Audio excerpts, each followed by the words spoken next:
सांस के रहस्य जो चाहे सो पाए। आज हम बात कर रहे हैं सांस के रहस्य जो चाहे जो सो पाए के बारे में। और बात करते हैं आज हम उनके राइटर राजीव सक्सेना जी से, जो आज हमारे पॉडकास्ट में गेस्ट हैं। तो मैं वेलकम करता हूँ सक्सेना जी का। नमस्कार जी। अभी हम इससे पहले एपिसोड में बात कर रहे थे मन के बारे में, तो हम वहीं से कंटिन्यू करते हैं। तो आखिर मन क्या होता है? मन, आप पहले जी ऐसे समझे कि मन बना कैसे। जी। हमने ये तो बता दिया कि मन यादों की गठरी, बंडल ऑफ मेमोरीज को मन कहते हैं। लेकिन ये इसकी शुरुआत कैसे हुई? जी। तो दो तरह से इसको जाना जा सकता है। वो कैसे? और बातें दोनों तरह से आप जानेंगे एक ही। ओके। एक आप जब आप स्पिरिचुअल वे में किसी चीज को किसी ग्रंथ के हिसाब से, शास्त्रों के हिसाब से देखते हैं जी, तब कहा जाता है एको अहम बहुत श्यामी। ईश्वर की इच्छा हुई कि मैं एक से अनेक हो जाऊं। जी। इसको कहते हैं एको अहम बहुत श्यामी, मैं एक से अनेक हो जाऊं। हाँ जी। इसी इच्छा के तहत इस सृष्टि का जन्म हुआ। तो सबसे पहले तो सृष्टि बनी। हाँ जी। मन वन तो बात की चीजें हैं। जी। तो जो हमारे शास्त्र कहेंगे वो कहते हैं कि एको अहम बहुत श्यामी, या कह दिया जाएगा ईश्वर की इच्छा हुई कि भाई पूरी सृष्टि बनाऊंगा मैं। हाँ जी। उसमें तरह तरह के प्राणी होंगे। जी। तो ईश्वर ने अपनी इच्छा से पूरी सृष्टि रच दी। जी। विज्ञान के हिसाब से देखिए तो विज्ञान भी इसी बात को कहता है। वो कहता है बिग बैंग थ्योरी। तो आज से 14 अरब साल पहले, 13 अरब 85 करोड़ के लगभग है, लेकिन मोटा मोटा आप मानिए, तो आज से 14 अरब साल पहले हाँ जी, एक बहुत बड़ी घटना घटी जिसको कहते हैं बिग बैंग थ्योरी। अच्छा। तो ये क्या हुआ? ये एक बहुत ही सूक्ष्म, बहुत सूक्ष्म एक पार्टिकल्स था जिसको गॉड पार्टिकल्स नाम दिया साइंस ने। तो उसके भीतर विस्फोट होता है। अच्छा। इतना छोटा कि जिसको आप अपनी नेकेड आइज से भी नहीं देख सकते। जी। उसमें विस्फोट होता है। ये साइंस की थ्योरी आपको बता रहा हूं, बिग बैंग थ्योरी, बहुत सरल भाषा। हाँ जी, हाँ जी। उसमें विस्फोट होता है। जी। विस्फोट होने के बाद में उसके जो कण होते हैं, यानी एक तो पहले ही वो इतना सूक्ष्म है कि जिसको आप नंगी आंखों से नहीं देख सकते। हाँ जी। ऊपर से उसमें भी करोड़ों अरबों जी उसके टुकड़े होते हैं। हाँ जी। और वो टुकड़े छितर के जी एक दूसरे से दूर जाना शुरू कर देते हैं। दूर जाते जाते हैं और फैलते जाते हैं, बड़े होते जाते हैं। जी। तो ऐसा चलता रहा, चलता रहा, चलता रहा, चलता रहा, चलता रहा, चलता रहा, और जिस संपूर्ण, जिसको आप सृष्टि कहते हैं, हाँ जी, ये बन गए। आकाश गंगा और इतने सारे जो है ग्रह नक्षत्र, ये सारे बन गए। जी। अब आप मन की बात कर रहे हो। हाँ जी, मन की बात कर रहे हैं। हम सृष्टि की बात कर रहे हैं। बिल्कुल, दोनों अलग अलग बातें हो गई। दोनों अलग नहीं है, क्योंकि सृष्टि हुई तभी तो मन तक आया आप। जी। तो पहले तो सृष्टि की लंबी बात हो जाएगी। हाँ जी। सृष्टि की उत्पत्ति हुई। आप जिस सौर मंडल में रहते हैं, हाँ जी, तो ये सूर्य से जो है गवर्न है। तो हम आपको बता रहे हैं सूरज भी कहां से बना, है ना? सूर्य कहां से बना? यही बिग बैंग थ्योरी से। जितने कण थे वो सब बिखर गए। जितना कुछ है, पूरी सृष्टि जी, ये तब उस तरह से बनी। हाँ जी। अब आप आइए पृथ्वी पर, तो 14 अरब साल पहले तो बिग बैंग थ्योरी के हिसाब से सृष्टि की शुरुआत हुई। हाँ जी। फिर वो फैलते गए करोड़ों साल तक। जी। बड़े होते गए, होते गए, होते गए, एक दूसरे से दूर भी जाते गए। दोनों चीजें एक साथ चला। आज से 450 करोड़ साल पहले ये पृथ्वी बनी। जो कण बिखरे थे वो हैं? जो कण बिखरे थे उन्हीं से। कण, हाँ, उनसे ये पृथ्वी बनी। कितने साल पहले? 450 करोड़ पहले। और ये संपूर्ण सृष्टि कितने साल पहले? 14 अरब 14 साल पहले। यानी 14 अरब में 450 करोड़ कितना छोटा सा पार्ट है। बिल्कुल, बहुत छोटा सा। पृथ्वी की बात हो रही है। हाँ जी, हाँ जी। अब इस पृथ्वी पर जीवन की उत्पत्ति कब हुई? 450 करोड़ साल पहले तो पृथ्वी बनी जी। तो पहले तो पृथ्वी ने आकार लिया, ऐसा वातावरण बना कि जिसमें जीवन जन्म ले सके। जी। तो इसमें करोड़ों साल लग गए। करोड़ों सालों की बात है ये। जी। आज से तकरीबन 370 करोड़ साल पहले, 450 करोड़ साल पहले 450 करोड़ पृथ्वी बनी। 370 करोड़ साल पहले जीवन की शुरुआत हुई पृथ्वी पर। किस रूप में? मनुष्य के रूप में।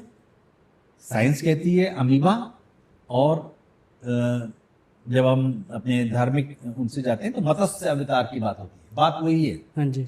जल से ही जीवन की शुरुआत हुई। जी जी जी। फिर क्रमशः उसका विकास होता चला गया, ये आप जानते हैं। तो होते होते होते होते होते होते साइंस के हिसाब से आज से करीबन 4-5 लाख साल पहले, अब देखो 450 करोड़ जी और 5 370 लाख, जी, कितना कम हो गया? बहुत कम हो गया। 5 लाख साल पहले जी एक प्रजाति बनी जी। जिसे होमो हबिलिस कहते हैं। ये क्या होता है? ये मनुष्य का पूर्वज है, ओके। होमो हबिलिस। जी। तो ये बड़ी लंबी कहानी है, कभी आप अगर चाहोगे तो इस पे अलग से चर्चा कर लेंगे, क्योंकि आपने मन के बारे में पूछा। हाँ जी। तो जल्दी से मन पे आ जाते हैं। होमो हबिलिस से ही जी एक रिफाइंड होके प्रजाति बनी जिसे होमो सेपियन कहते हैं। ये 3 लाख साल पहले बनी, जी। जो हम और आप हैं। ओके। हम और आप होमो सेपियन है साइंस के हिसाब से। जी। अब सवाल ये 3 लाख साल पहले, 450 करोड़ साल पहले पृथ्वी बनी। हाँ जी। 370 3 लाख साल पहले ही मनुष्य बना है। हाँ जी। तो जब मनुष्य बना तो मनुष्य जानवर की तरह ही था, ये तो आप जानते ही होंगे। हाँ जी, ये तो पढ़ा है ना, कि जानवर की तरह ही था। अब वो जानवर की तरह था, यानी उसके अंदर ज्ञान तो उतना ही था जितना जानवर को होता है। जी। वैसे ही जंगल में रहता था, और धीरे धीरे धीरे धीरे क्या हुआ कि उसने अपनी रक्षा के लिए समूह में रहना शुरू किया, ग्रुप में। हाँ, ताकि बचाव कर पाए अपना। और होमो हबिलिस के साथ में खास बात ये हुई थी, ये घटना घटी थी, और कि वो 4 पैरों की बजाय ना 2 पैरों पे चलने। 2 पैरों पे और सीधा खड़ा हो गया था। ओके। तो उसके जो मस्तिष्क का आकार है जी। वो बड़ा होने लगा। मनुष्य का जो मस्तिष्क होता है वो अपेक्षाकृत सारे प्राणियों से छोटा होता है। अपेक्षाकृत बड़ा होता है मस्तिष्क। अब आप कह सकते हैं कि हाथी का तो बहुत बड़ा होता है, नहीं, तुलनात्मक रूप से जी। हाथी के शरीर को देखें जी। तो उस तुलना में जो उसका मस्तिष्क का आकार होता है और मनुष्य के जो शरीर होता है उस तुलना में उसके मस्तिष्क का आकार बहुत बड़ा होता है। तो सीधे खड़े होने की वजह से जी मस्तिष्क का आकार बढ़ा। फिर 3 लाख साल पहले होमोसेपियन मनुष्य तो बन गया। हाँ जी, हाँ जी। लेकिन चलता रहा, वो अनुभव इकट्ठे करता रहा। चारों तरफ घटनाएं घटती थी। क्या होता था? कोई ज्ञान था नहीं, तो बस पेट भरना। जी। तो पेट भरने के लिए कोई शिकार करना, शिकारी बन गए, या शिकार बन जाना, या शिकार कर या शिकार कर लेना, यही जीवन था। जी। लेकिन 70,000 साल पहले अब देखिए 450 करोड़ साल पहले पृथ्वी, जी 3 लाख साल पहले मनुष्य, मनुष्य और 70,000 साल पहले आज से, जी अब हजार में आ गए। करोड़ों से 14 अरब से शुरू हुए थे, हजारों में आ अब गए। हजार में आ गए। तो 70,000 साल पहले एक महाघटना घटी जी जिसे कहते हैं कॉग्निटिव रेवोल्यूशन, ओके संज्ञानात्मक क्रांति। जी क्या होती है ये? मनुष्य ने कल्पना करना सीखा, अच्छा उसके पास विचार आने शुरू हुए, उन विचारों को उसने संग्रह करके विश्लेषण करना सीखा। सबसे पहले एनालिसिस करना, एनालिसिस किया। जैसे दो चीज की, जैसे उसने गर्मी का अनुभव किया जी और उसने कहीं छांव का भी अनुभव किया, जी तो उसने कहा ऐसा ही कुछ और भी हो सकता है। बिल्कुल जैसे धूप है हाँ जी। वैसे छांव है, जी ऐसा ही कुछ और भी हो सकता है। ये कल्पना थी। यहां से बहुत धीरे धीरे हुआ है धीरे-धीरे, विकास। जो हम और आप आज बैठे हुए हाँ हैं, जी। जिस मन की बात कर रहे हैं, इस मन की उत्पत्ति बहुत धीमे धीमे धीमे धीमे हुई है। लाखों सालों में, हजारों सालों में हुई जी है ना, अनुभव का संग्रह। हाँ जी तो सबसे बड़ा जो संग्रह उसने किया जी संज्ञानात्मक क्रांति में, वो किया मृत्यु का अनुभव। सोचिए ना, सबसे पहले पहले कैसे पता लगा होगा कि कोई व्यक्ति मर जाता है? ये कैसे सोचा होगा? कि उसे सांस ही नहीं आ रही है। ये एक सोए हुए व्यक्ति ने जी और एक मृत व्यक्ति ने, जो अगर ज्ञान नहीं है किसी को, हाँ जी कल्पना करिए कि जब मनुष्य ऐसा था हाँ जो जी। बिल्कुल जंगल में रहता था, जी जी कोई शिक्षा नहीं, कोई ज्ञान नहीं, कोई भाषा नहीं, कुछ नहीं, बिल्कुल तो उसने कैसे जाना होगा पहले पहले कि ये सोया हुआ नहीं है, ये तो मर गया? क्योंकि उसे तो पता ही नहीं है। उसे तो पता ही नहीं है जी मरना क्या होता है। कभी ना कभी तो सबसे पहली बार जाना होगा बिल्कुल कि मृत्यु क्या है। तो उसको ऐसे माना जाता है कि जाना होगा जब वो नहीं उठा होगा, नहीं उठा होगा एक टाइम उसका शरीर सड़ गया होगा, जी उसमें बदबू आने लगी होगी, तब उसने जाना होगा कि कुछ तो ऐसा कुछ घटित तो हो ऐसा जाता घटित- है बिल्कुल कि फिर ये उठता नहीं। उठता नहीं है। तो धीरे धीरे संज्ञानात्मक क्रांति जब हुई, जी। कॉग्निटिव रेवोल्यूशन, हाँ जी तो चिंतन और विचार बढ़ने लगे, और जैसे जैसे विचार बढ़े जी वैसे वैसे मनुष्य की कल्पना शक्ति और बढ़ी, और उसी रफ्तार में उसकी याद रखने की क्षमता का भी क्षमता विकास भी- होता गया। जी तो ये जो याद रखने की क्षमता थी, हाँ जी इससे मन की उत्पत्ति हुई। फिर लाखों जन्मों के जो अनुभव हैं, हाँ जी हर जन्म का अनुभव वो लेके मरने लगा। तो अगले जन्म में उसको कहते हैं चित्त। मन और चित्त में अंतर है। वो क्या अंतर है मन और चित्त का? हाँ, मन आप ऐसे सरल भाषा में समझ सकते हैं, इस जन्म के जो आपके अनुभव हैं जी वो तो आपके मन में संग्रहित है, हाँ जी लेकिन जो अन्य जन्मों के, वो चित्त आपके पूर्व जन्मों के जो अनुभव हैं वो आपके चित्त में उसी तरीके से संग्रहित हैं जैसे मन में है। तो चित्त से ही मन संचालित होता है। तो मतलब आप ये कहना चाहते हैं कि जो पिछले जन्म की यादें हैं या मेमोरीज हैं हाँ। वो इस जन्म में भी हैं, कहीं ना कहीं फॉलो हो रही हैं। आप ऐसे समझिए जैसे आपका मोबाइल है, हाँ जी तो इस मोबाइल में एक तो मोबाइल की मेमोरी है हाँ जी और एक क्लाउड की मेमोरी है, हाँ जी ठीक है। तो कुछ चीजें तो क्लाउड में है, लेकिन आपके फोन में जब आप खोलते हो तो दोनों चीजें इकट्ठी दिखती हाँ हैं। जी हाँ जी तो कुछ तो क्लाउड में है जी स्टोरेज, हाँ जी और कुछ फोन में है। फोन में है तो जो फोन में है वो मन है, जो क्लाउड में है वो चित्त है। वो चित्त है, और दोनों मिले हुए हैं। एक ही तरह से उपयोग हो रहा है।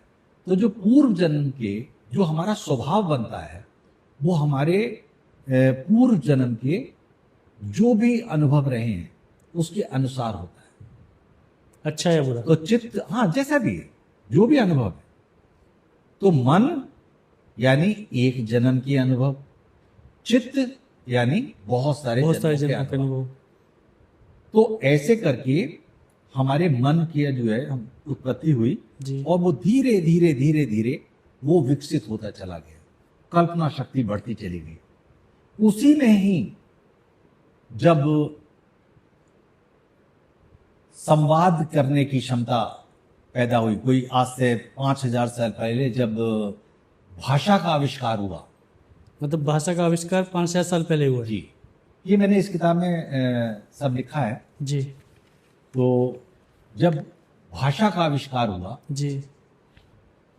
तब ये क्रांति और बढ़ गई, क्योंकि फिर दो लोगों में परस्पर विचारों का आदान प्रदान होने लगा, कन्वर्सेशन, है ना। ज्ञान का भी विकास होने लगा। जी। आपने कहा कि मैं तो देहरादून में रहता हूँ, हाँ जी, वहां तो ऐसा नहीं होता। जी। हमने पूछा वहां कैसा होता है, आपने कहा वहां तो पहाड़ होते हैं। हाँ जी। हमने आपसे पूछा पहाड़ क्या होते हैं, जी। आपने बताया ऐसे ऐसे ऊंचे ऊंचे होते हैं। बिल्कुल। उससे क्या होता है, आप कहते हैं उससे ये होता है। जी। हमने आपको यहाँ के बारे में जो है जानकारी देनी शुरू की, हाँ, आपने हमको वहां के बारे में देनी शुरू की, तो आदान प्रदान हुआ। और वो ऐसे करते करते जैसे जैसे हम आधुनिकता की ओर बढ़ते चले गए, वैसे वैसे हमारा मन और क्लमजी होता चला गया। इसलिए आज जो आपका मन है, हाँ जी, वो है तो आपका ही, लेकिन उस पर आपका कोई जोर नहीं, कंट्रोल नहीं है। तो जोर मतलब कंट्रोल नहीं है। हाँ, अध्यात्म जो है असल में उसी मन को, जितनी भी साधनाएं होती हैं, हाँ जी, वो उसी मन से पार जाने के लिए होती हैं। क्योंकि जो भी आपका वास्तविक रूप है, हाँ जी, हाँ जी, जो आपके पंचकोशों में जो आत्मा है ना, पंचकोश में है, तो जो अब ये बाहरी जो कोश है ये अन्नमय कोश होता है। जी, जी, इसके अंदर प्राणमय कोश है, जी, उसके अंदर मनोमय कोश है, उसके अंदर विज्ञानमय कोश है, उसके अंदर जीवात्मा है। जी, मतलब जीव, और जो जीव है जी, वो चित्त से जुड़ा हुआ है। मतलब जीवात्मा चित्त से जुड़ी हुई है। हाँ, जीवात्मा चित्त से जुड़ी हुई है, तो आत्मा बीच में है।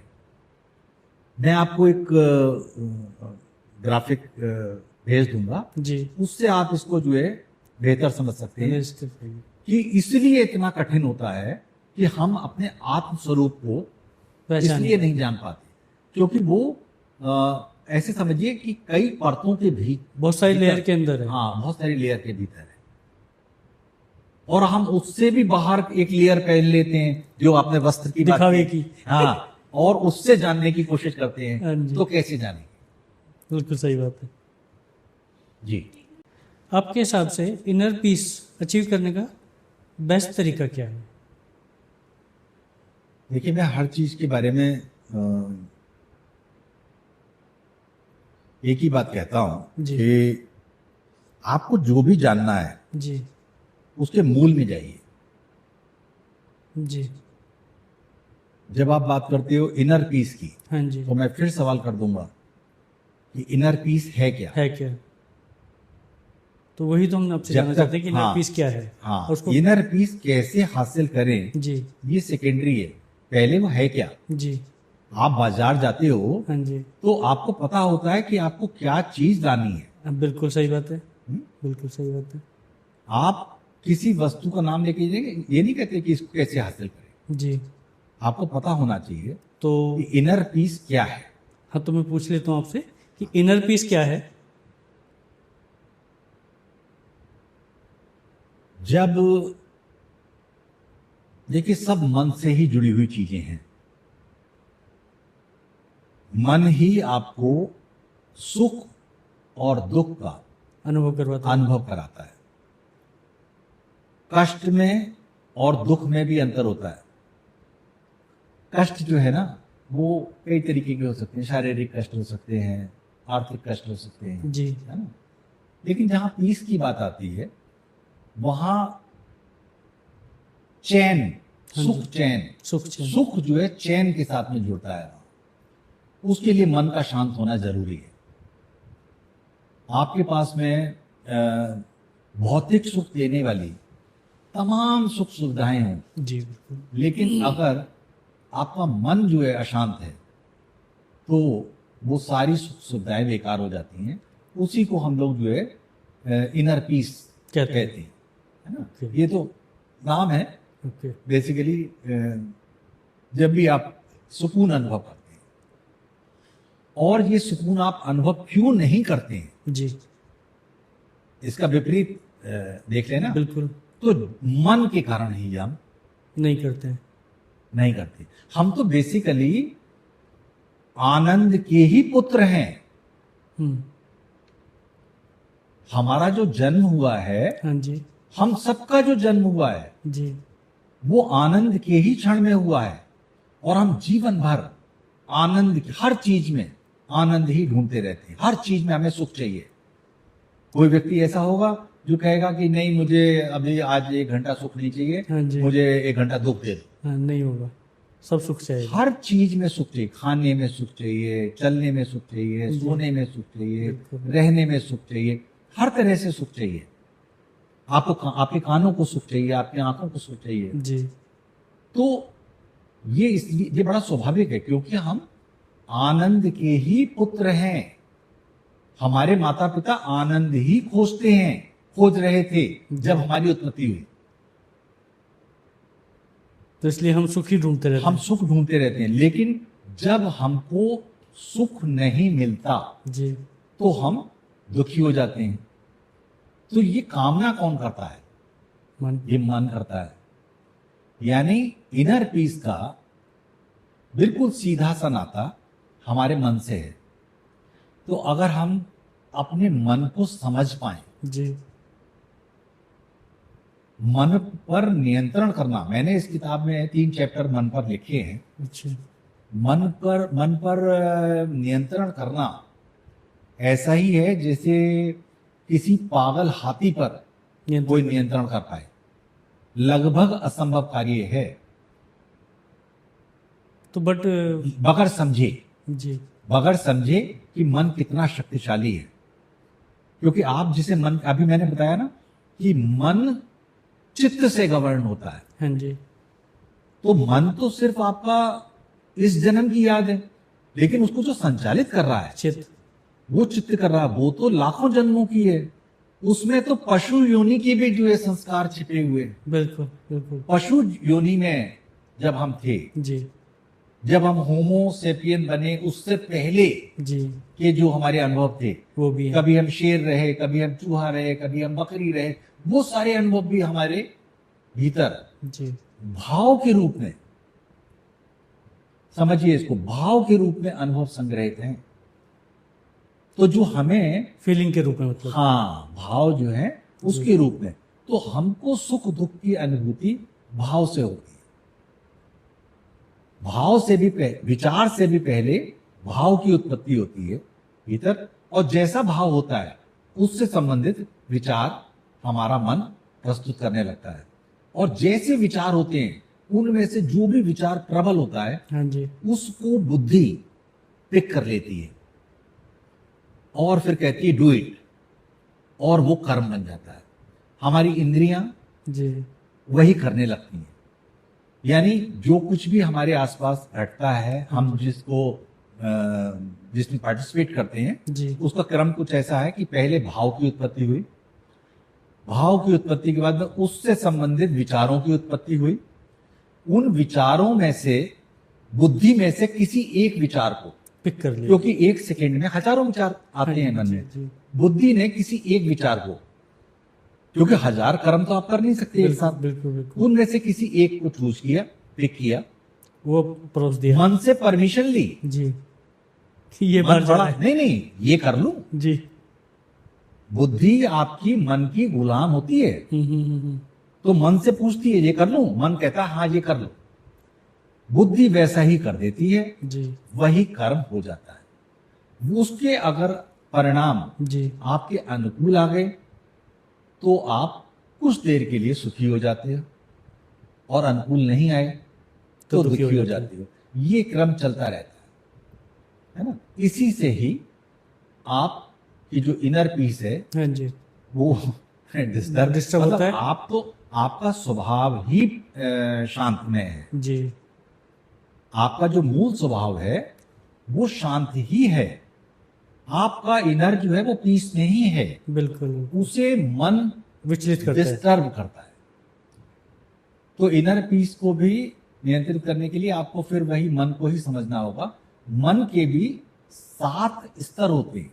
बस सारी चीज़ों की मतलब निश्चय ये है कि मन ही कंट्रोलिंग पावर है।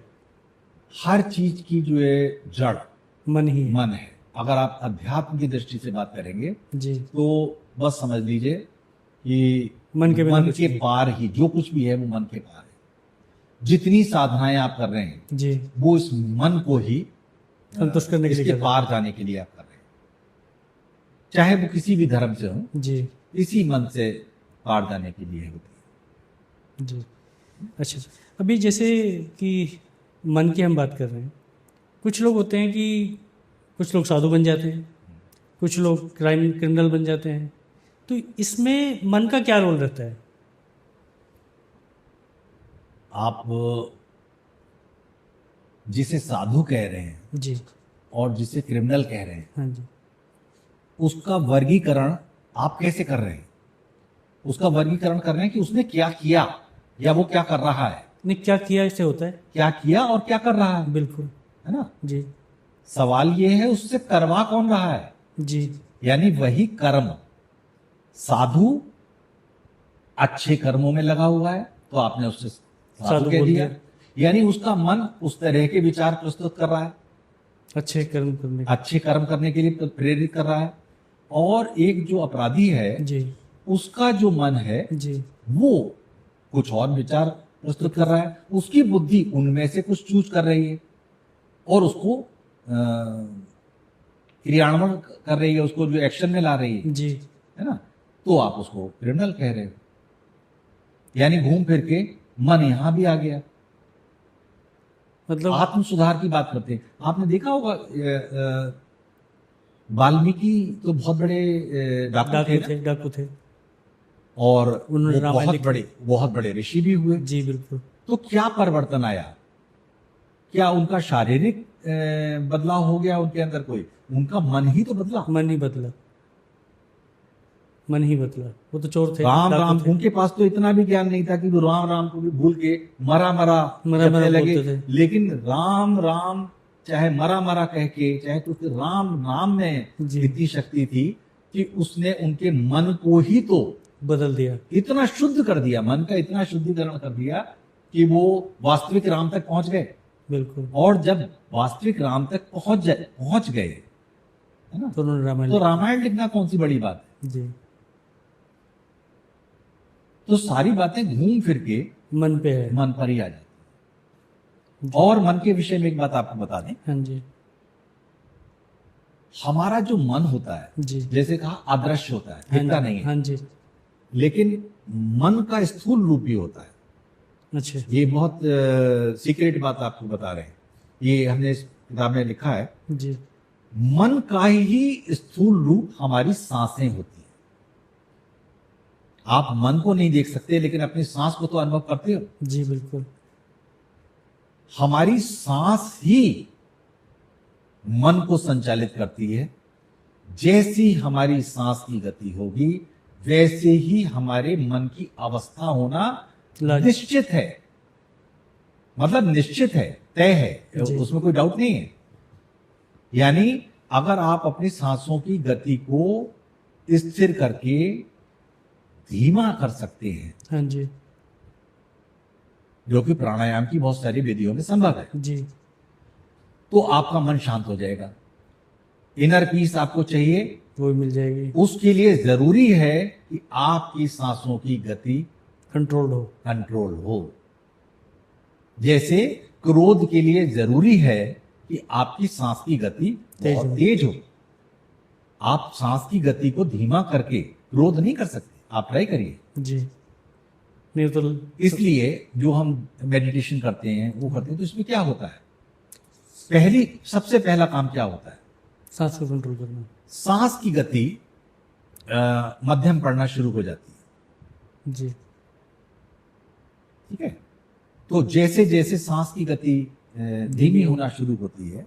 सांस की गति धीमी होने का मतलब ये नहीं कि आप अपनी सांस को रोक लें। हाँ जी, हाँ जी। सांस एक निश्चित मात्रा में, एक निश्चित लंबाई में बाहर निकलती है, ये भी इसमें लिखा हुआ किताब है। ओके। अलग अलग समय, अलग अलग क्रियाओं को करते समय हमारे सांस की लंबाई कम ज्यादा घटती और बढ़ती रहती है, और यही लंबाई का घटना और बढ़ना तत्वों का, जो 5 तत्व हैं, हाँ जी। वो है। जैसे जब पृथ्वी तत्व चल रहा होगा सांस में, तो आपकी सांस लंबी आएगी, 20 अंगुल लंबी होगी। यानी यहां हाथ रखा हुआ है तो यहां भी सांस का जो है अनुभव हो जाएगा, सांस यहां स्पर्श करेगी। ओके। और आकाश तत्व अगर चल रहा है तो सिर्फ ये 4 उंगल, मतलब यहां तक सांस रहेगी। मतलब पूरा 5 तत्वों के हिसाब से ही रहेगा। हाँ, वो पूरा इसमें किताब में पूरा डिटेल में लिखा हुआ है जी। लेकिन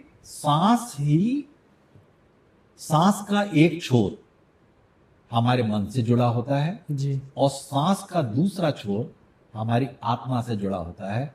यानी हर सांस में हम सब अपने आत्मा के निकट, यानी परमात्मा के निकट पहुंचते हैं और वापस लौट आते हैं, लेकिन हम ये नहीं जान पाते कि वो कौन सा क्षण था जी। क्योंकि आने वाली सांस कब जाने वाली में बदलती है ये नहीं पता। नहीं, ये घटित तो होता है जी। आप सांस लीजिए और छोड़ दीजिए। आप बताइए, ये सांस कब तक जाने वाली थी, मतलब कब तक आप भीतर ले रहे थे, और वो कौन सा पल आया, बाहर कहां पर आया, जब वही भीतर जाने वाली सांस बाहर जाने वाली में परिवर्तित हो गई। अनुभव करके देखिए, क्या आप बता सकते हो? लेकिन हो तो रहा है, सांस में बदलाव हो रहा है। सांस आप भीतर ले रहे हो जी, और वही सांस आप बाहर छोड़ रहे हो। बिल्कुल। तो वो कौन सा पॉइंट है जहां से सांस यू टर्न ले रही है, उसको अनुभव करिए। इसी को ही जो है साधना में एक विज्ञान भैरव तंत्र में शिव ने जी मां पार्वती को ये एक विधि बताई है। एक विधि ये भी है, 112 विधियों में एक विधि ये भी है। इसे आप कर सकते हो क्योंकि ये तो हो रहा है, इसमें कुछ संशय नहीं है। आप सांस लेते हो, बिल्कुल, छोड़ते एक जगह तक जाती है, वहां से वापस लौट जाती है। वो किस जगह तक जाती है, इसका अनुभव करना है। ओके, ठीक है।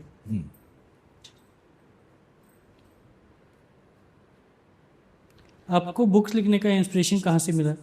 ये जो आपने बुक लिखी है सांस के ऊपर, सांस के रहस्य, इसको लिखने का जो इंस्पिरेशन है वो आपको कहाँ से आया? नहीं, इंस्पिरेशन आया ही नहीं जी।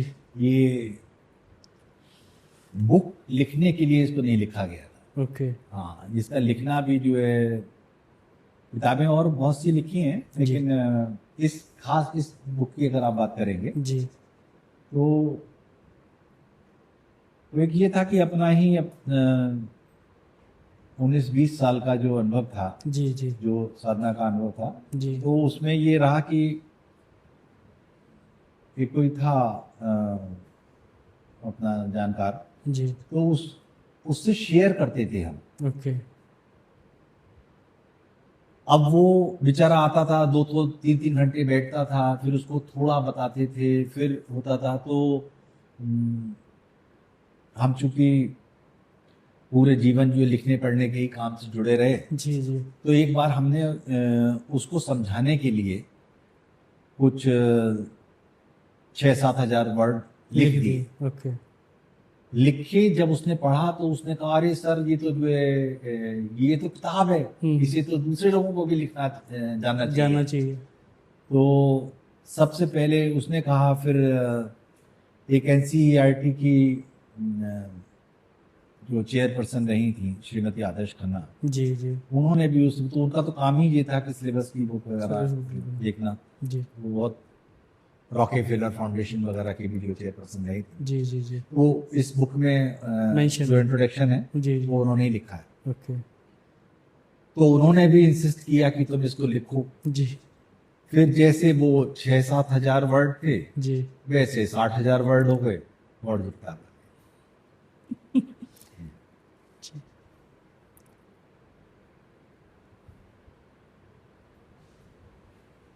अगर किसी को अध्यात्म स्टार्ट करना हो तो वो कहाँ से स्टार्ट करे? देखिए आपका सवाल ही बड़ा अजीब सा है कि अध्यात्म स्टार्ट करना हो। जी मैं लगातार कोशिश कर रहा हूं कि संवाद के स्तर पर ही सही जी ये आपको बता सकूं कि अध्यात्म अपना ही अध्ययन है। हाँ, किसी को अगर अपने बारे में जानना हो तो वो कहाँ से स्टार्ट करे और कैसे करे? अभी से इसी वक्त से कर दीजिए। ओके, कैसे? ये आपको अपने बारे में जानना है जी कि आप कौन हैं। जी, तो वही तो मैं जानना चाहता हूँ आपसे तो कि वो कैसे करें। फिर मैं आपसे पूछ रहा हूँ। जी आपको भी बताया था जी कि एक एक चीज को आइडेंटिफाई करते जाइए कि क्या ये मैं हूं। जो आपने अंधेरे कमरे में बताया था। एग्जाम्पल दिया। जी, अगर वो आप नहीं हैं जी तो फिर साइड करते टटोलिए चलिए। कि फिर मैं कौन है। ओके, तो मतलब स्टार्ट वही जीरो है। अगर अगर जी देखिए वेदों में भी यही है हाँ जी कि नेति नेति वेद में कहा गया ये नहीं है। जब परमात्मा की खोज की बात आई तो नेति नेति हुआ कि ये नहीं है, ये नहीं।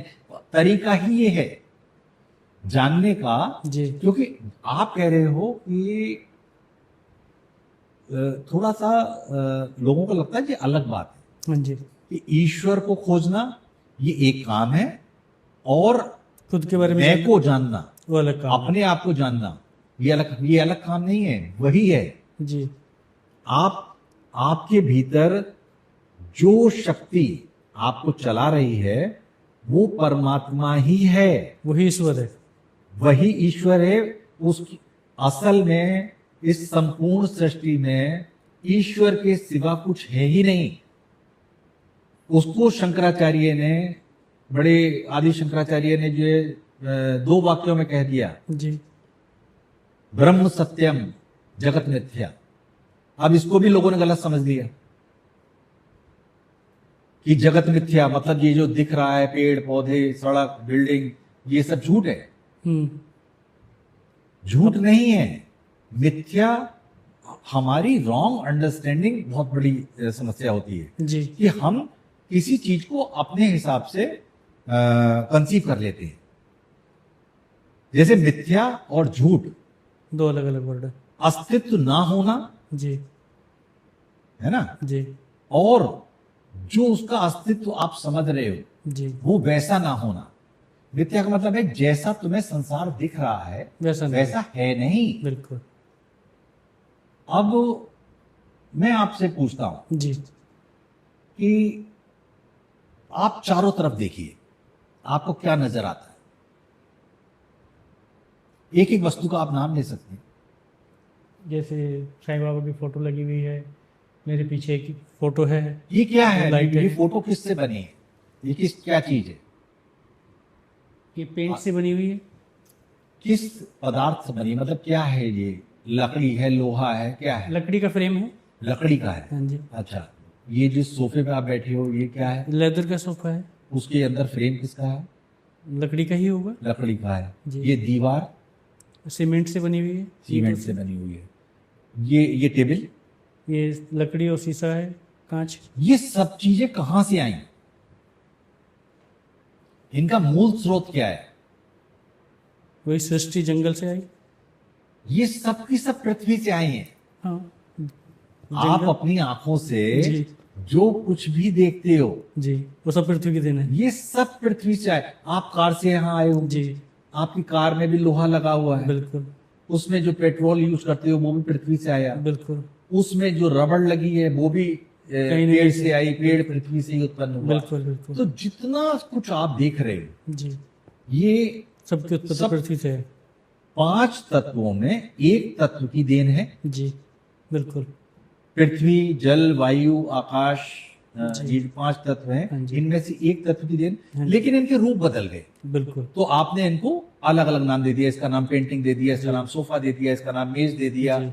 है ना, जी। इसका नाम मोबाइल, ये भी पृथ्वी से आया, हाँ जी। उसका नाम कार दे दिया। जी। ये लेकिन मौलिक रूप से तो एक ही है। अच्छा। अब ये जो भी चीजें आप देख रहे हैं, हाँ जी। इनमें परिवर्तन जो हो रहा है, क्या वो आपको नजर आ रहा है? ये क्या 500 साल बाद रहेगा कुछ? नहीं रहेगा। तो ये क्या ऐसा दिन आएगा कोई 100 साल बाद, 90 साल बाद, कि एकदम से कल तक था और आज खत्म हो गया? नहीं, ऐसा भी नहीं होगा। धीरे धीरे धीरे धीरे सूक्ष्म तौर पर ये नष्ट हो रहा है। जी। ये जो आप अच्छी सी दीवार देख रहे हो, हाँ जी। ये दरअसल धीरे धीरे धीरे धीरे नष्ट हो रही है, जो आप देख नहीं पा रहे। बिल्कुल हमारे शरीर में भी ऐसे ही। आपका कब पहला बाल कब सफेद हुआ? आप जी। ही का हुआ। बिल्कुल। आप रोज आईने में खुद को देखते हो, जी। लेकिन आप पता नहीं लगा पाए कि जी। कब वो पहला बाल सफेद हुआ बिल्कुल। और कब फिर बाकी के सफेद हो गए। जी। तो ये परिवर्तन है। ये जो परिवर्तन हो रहा है, जी। इस परिवर्तन को हम देख नहीं पाते, अनुभव नहीं कर पाते। तो बिल्कुल। इसको मिथ्या कहा है, ये सत्य नहीं है। लेकिन ब्रह्म जो है, जिसको परमात्मा कह लें, आप ब्रह्म कह लें, वो शाश्वत है, वो बिल्कुल। उसमें कोई परिवर्तन नहीं है। तो शंकराचार्य ने तो बिल्कुल साफ, बस दो ही लाइनों में बात खत्म हाँ कर जी। दी। हाँ, उन्होंने ब्रह्म दो लाइन- सत्यम, जी। जगत मिथ्या। मिथ्या का मतलब झूठ है नहीं, ये मतलब ये नष्ट होने रहने वाला नहीं रहने है वाला ऐसा। नहीं है। बिल्कुल। ये निरंतर धीरे- बदल रहा है। ये धीरे धीरे चेंज हो जाएगा। ये नष्ट लेकिन हो ब्रह्म जाएगा। सत्य है। हाँ, ब्रह्म सत्य। जी। एक वर्ड में अध्यात्म को कैसे हम डिफाइन कर सकते हैं? शॉर्ट आंसर है ये। अपने रियल मैं की खोज करना, कि मैं कौन हूं। जी। मैं की खोज। मेडिटेशन या प्रेयर? प्रेयर किससे करेंगे? भगवान से। तो भगवान कौन है ये जानना पड़ेगा। तो उसके लिए मेडिटेशन। उसके लिए आप मेडिटेशन करेंगे। जी। एक डेली हैबिट जो लाइफ को चेंज कर सकती है? आत्मनिरीक्षण। Self realization. फियर का अपोजिट क्या होता है? अब है। अब देखिए, ये जो आपने फेयर यानी भय की बात की, जी। ये मौलिक भाव है, जो अभी हम आपको भाव के बारे में बता रहे थे। हाँ जी। तो काम, क्रोध, लोभ, मोह, जी। है ना, 5। काम, क्रोध, लोभ, मोह। जी। फिर इनसे कुछ और भाव उत्पन्न हुए। जी। तो ये क्षमता केवल मनुष्य के अंदर है कि वो भावों का रूपांतरण कर सकता है। जैसे क्रोध को वो क्षमा में बदल सकता है, चाहे तो। ये शक्ति मनुष्य में है, जानवर में नहीं है। जानवर में नहीं है। वो क्रोध को दया में बदल सकता है, और जब इसका अनुकरण करता रहेगा जी। तो उसके अंदर वो नया भाव प्रबल हो जाएगा। जी। वो क्या होगा? है ना, काम को ब्रह्मचर्य में बदला जा सकता है, तो भय को अभय में बदला जा सकता है। ये बिल्कुल। विपरीत हैं। विपरीत है, अपोजिट एक्सेस। हाँ। आपकी कोई फेवरेट स्पिरिचुअल बुक, अध्यात्म बुक? अब मैं बुक पढ़ता नहीं हूँ। मैंने जो है पिछले 18-20 सालों से जो है, क्योंकि हमारे जो गुरु महाराज थे, जी। उन्होंने शुरू में उपनिषद वगैरह का अध्ययन करवाया था। जी। और लेकिन मैं ये बता सकता हूँ कि अगर मुझसे पूछा जाए कि अध्यात्म को समझने के लिए जी। आप कौन सी, क्योंकि इसके ना देखिए अलग अलग मार्ग अलग हैं, अलग। हैं? तो अगर कहा जाए सब कुछ एक में समाया हुआ है तो वो भगवत गीता। सब सारे वेदों का सार। हाँ, ये उपनिषदों को जी। भगवत गीता को ऐसे मान सकते हैं, गौरूपी उपनिषदों से निकला हुआ दुग्ध। अच्छा, भगवत गीता। यानी उपनिषद अगर गाय हैं जी, तो उन तो सब उससे जो दूध निकला है जी वो वो भगवत भगवत गीता। गीता है, निचोड़ है उसका। सब सारे वेदों का, सारे उपनिषद। जी। साइलेंस या म्यूजिक, मतलब क्या ज़्यादा हील करता है?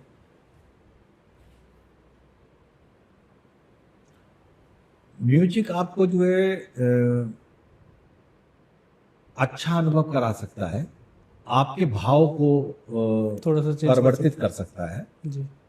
लेकिन मौन आपको शांति की ओर ले जाता है। लेकिन जब आप मौन की बात कर रहे हैं जी, तो मुंह से मौन की बात नहीं है, भीतर से मौन की भीतर बात है। से। भीतर से मौन जो है वो महत्वपूर्ण है। आप मुंह से कुछ मत बोलिए और मन ही मन आप, भीतर से मौन का मतलब शांत हो जाए बिल्कुल। आपके भीतर भी शोर नहीं होना चाहिए, जी, किसी तरह का कोई हलचल नहीं हो। हलचल नहीं। आपने अनुभव किया है, आप सड़क पे चलते हुए जी, बातें करते रहते हैं मन ही मन में। आप ड्राइविंग करते समय बातें करते रहते हैं, बाकायदा बोलते हैं आप। हाँ हो सकता है। हो नहीं सकता है, आप सोच के बताइए, सब लोग करते हैं। जिसको आप विचार कह रहे हैं वो आप बड़बड़ाते हैं अंदर अंदर। हाँ होता है। होता ये है कि आप घर से निकले ऑफिस जाने के लिए, लेकिन ऑफिस अभी आप पहुंचे नहीं हैं आप रास्ते में, जी। अभी आप ड्राइव कर रहे हो, लेकिन आप ऑफिस पहुंच चुके होते हैं।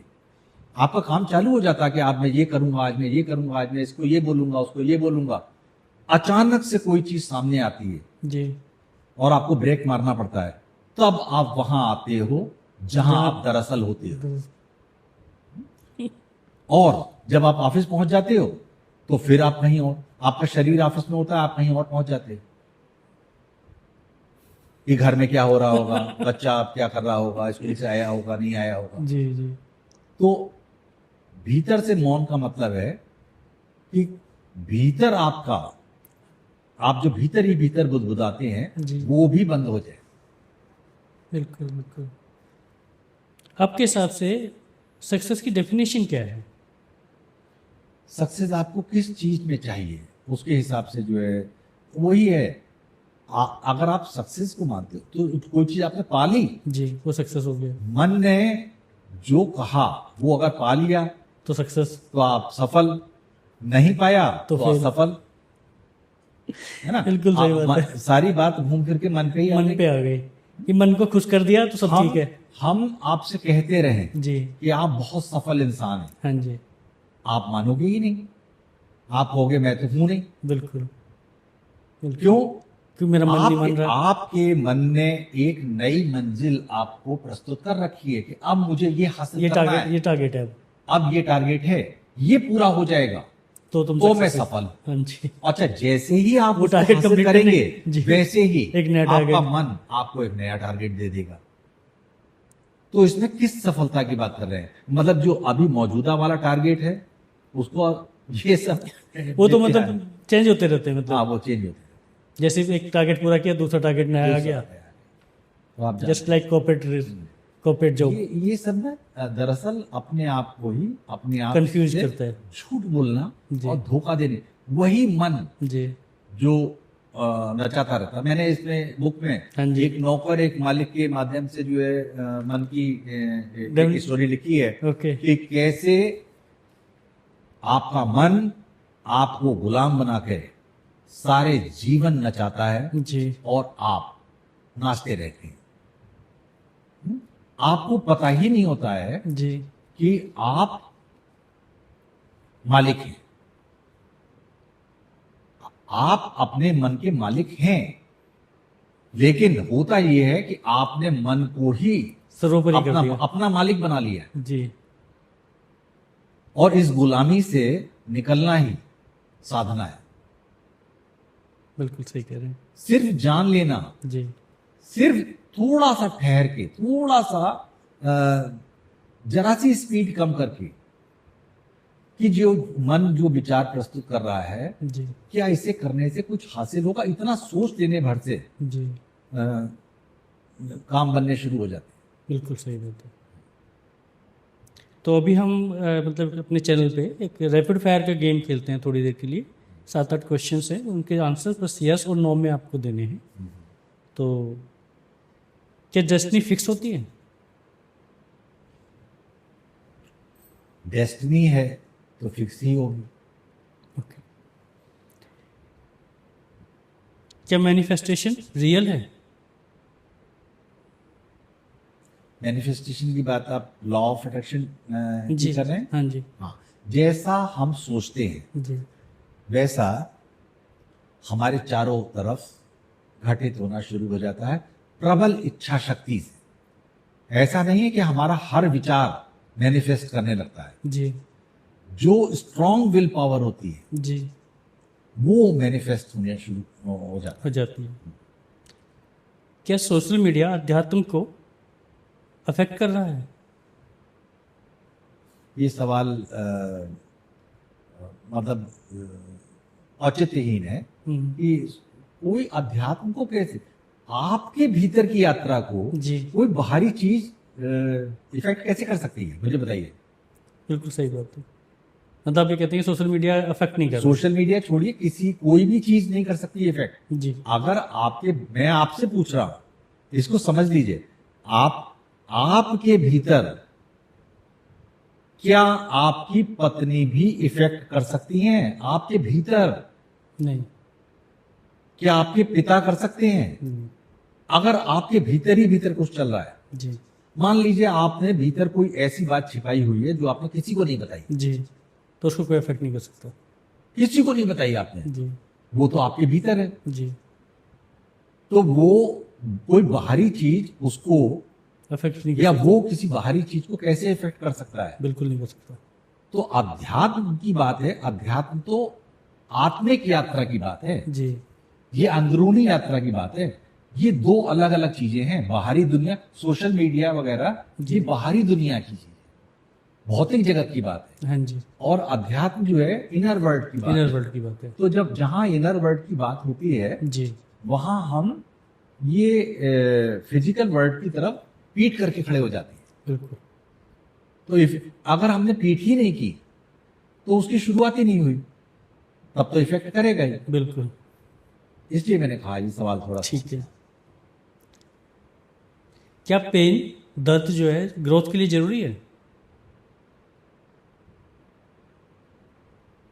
अगर ठोकर के अर्थ में कहोगे, हाँ जी किसी चीज को सीखने के भाव से अगर समझेंगे, सुधार की दृष्टि से अगर समझेंगे, जी तो कभी कभी जी जरूरी हो जाता है। हमेशा हो जरूरी ये है। आवश्यक है।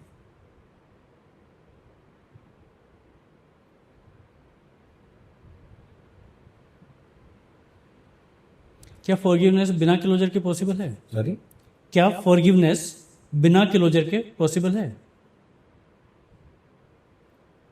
ये असल में मेरा विषय है नहीं, लेकिन मैं आपको इसका जवाब जरूर दूंगा। जी लेकिन यस और नो में नहीं होगा ये जवाब। ओके। फिर वही कहूंगा कि फॉरगिव कौन करेगा और किसको करेगा, ये उस पर डिपेंड करता है। नहीं डिपेंड नहीं करता, कौन करने वाला है। फॉरगिव कौन करेगा, ये रिलेशनशिप की बात आप कर रहे हो ना। हाँ जी क्लोजर क्या है, आजकल बड़ा ये शब्द है, क्लोजर क्या होता है? जी क्लोजर होता है कि अपने आप को ही आपने अपने भीतर से तैयार कर लिया कि ठीक है रह लेंगे हम। ये क्या है, ये एक मानसिक घटना ही तो है। जी अपने मन को प्रिपेयर कर दिया कि भाई अब ये हम बिना से हाँ, करेंगे। एक मोड़ पे जाके, जी है ना? तो ये क्लोजर हो गया। हम लगातार, आप कुछ भी पूछ रहे हैं, लगातार मन पर ही आ जाती है कुंभ की बात। आपने ये देखा, सारी चीजें वहीं जा रही हैं। हाँ, क्योंकि इससे बाहर कुछ है नहीं, मतलब मन के बिना कुछ नहीं है। तो आज का हम ये अपना कन्वर्सेशन यहीं पे रोकते हैं अभी, फिर नेक्स्ट टाइम आपसे जरूर मिलेंगे। आपको बहुत बहुत बहुत बहुत धन्यवाद, धन्यवाद, आपने ये नमस्कार, सुना। Thank you.